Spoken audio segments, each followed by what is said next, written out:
هەموو دەسەڵاتێکی شمولی تۆتالیتەر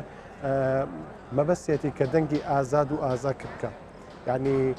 چەندین ڕێگە و شێوازش دەگرێتە بەر بۆ ئەوەی کە ئەو دەنگانێکی ئازادن و دەنگانێکی ئازا بیان خەسێنن ڕاستی و با بڵێن هەرێمی کوردستان یاخود دەسەڵاتی ئەو دەسەڵاتی کە لە هەرێم حکوم دەکا لە نمونەی ئەو نموزەجی ئەو دەوڵەتە تۆتالیتارانەیە کە ناوچەکەدا هەن. بۆ نمونە ئەو ڕێگانەی کە هەن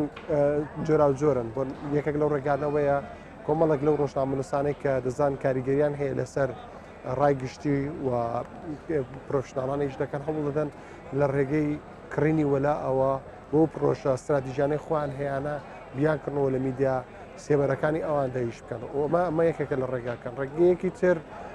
ئەوەیە لە ڕێگەی ئەوەیەوە کە مەسەنە هەندێک جار هەندێک حیزبی سیاسی هەیە کە دەچێتە ناوسڵتەوە لەگەڵیدا میدیاکەشی بێدەنگ دەکرێت ئەمانە هەوڵی بێدەنگکردیاندا لە چ ڕوویەکەوە لە ڕێگەی گرتنیانەوە ڕوبەڕووی محکەمان دەکات لە سزنەکاندا توندیان دەکات و هەندێک جاریش خۆمان دەزانین کە لە هەرێمی کوردستاندا هەر تەنانەت پەنابراوە بۆ کوشتنیش یعنی بە تیرۆرکردنی ڕۆژنامەنووسانیش ئیدی لە ئێستادا چەند حاڵەتێکە لە هەرێمی کوردستاندا بۆرنە دوو لەو پەیامێرانە ڕۆژێتی کە لە سیەکان و هەولێر زیندانی کراون و زیندوترین و نزیکترین نمونەش پامێری نارتی ئەیوب عەلیە لە شاری ڕانیە کە سیر دەکەیت بە هەمان شێوە ینی بەبێەوە هیچ پاسایەکی مقەنع هەبێت بۆ دەستگیرکردنەکە توندیان دەکەن لە بەندیخانەکاندا. وەم پێم وایە لێرەدا دادگاکانیش لەبەرەوەی دادگاکان پرسیاری گەوریان لەسەرا و سەر بەخۆنین و زۆر جار دەستی حیزب ڕێگری دەکات لەوەی کە ئازادانە ئیشی خۆیان بکەن تەماشا دەکەی کە ئەمانیش ڕۆڵێکی خێراپیان هەیە لەوەی کە ڕۆژی ڕۆژنامەنووسا بە ماڕاستی ئێستا گەشتووە. یەکێک لەو گرفتە گەورانەی کە لە بەردەمی ڕۆژنامەنووساندا هەیە لە دادگاکاندا ئەوەیە کە بەشی زۆری دادوەرەکان یاخود دادگاکان لە هەرێمی کوردستاندا ئیش ناکەن بە یاسای ڕۆژنامەگەری ژمارە 35 ساڵی 2007 ئەگەر شتێبینی زۆری لەسەر و سەرنجی زۆری لەسرە بەڵام لەگەڵ ئەوەشدا لە دادگاکاندا ئیشی پێ ناکرێ بەڕاست و زۆر جار دادوەرەکان پەنا دەبنەوە بەر قانونی مەدەنی.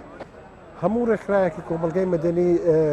گرنگە ڕۆڵی خۆیان هەبێت لە پاراستنی ئازادی و کەرامەتی ئینسان و بە تایبەتی ڕۆژنامەنووسان کە وەکو دەسەڵاتی چوارەم سەید دەکەن و بگە لە هەندێک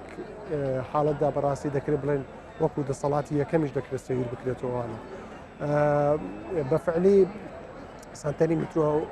وەکو ڕێکخراوێک تا ئێستاوی کۆی کردوێتەوە یەک دنیا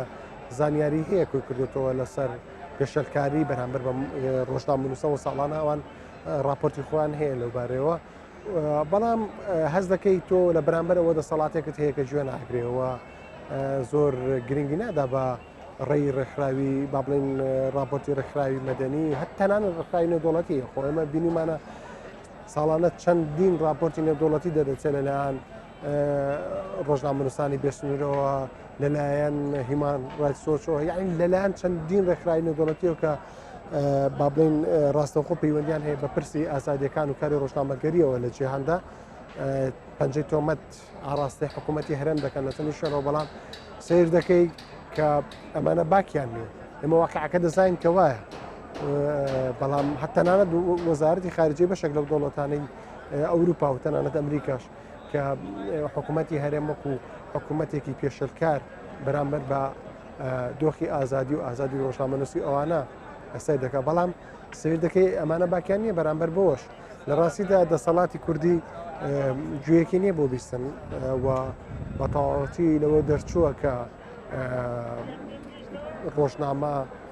کاری ڕۆژنامەنووسی کاریگەریکی ئەوتو لەسەر دروست بکات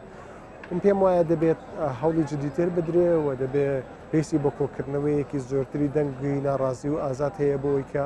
بەرامبەر ئەم دەسەڵاتە بە فعلی تر گەرمتر لە چاران بەڕاستی بکرێتەوە. دەزانی دەستگیرکردنی ڕۆژنامەنووس بە هیچ شێوازێک نیە لەبەرەوەی یاسایەکی بەرکار هەیە لە هەرێمی کوردستان کە ئەو ڕۆژنامەنووسانەی سەرپێچیەک دەکەن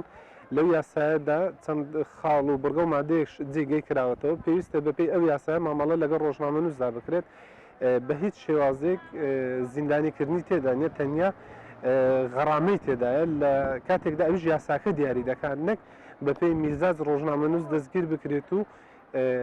دادوەریش نەتوانێت بە کەفالەت ئازادی بکات لەبەرەوە بە هیچ شێوازێک بەپێی ئەو یاسا بەرکارێک کە لە هەرێمی کوردستاندا هەیە دەستگیرکردنی ڕۆژنامەنووس یاسایی نیە. دەزانیت چۆنە پێش ڕێکخراوە نێودەوڵەتیەکان پێویستە پەرلەمانی کوردستان چونکە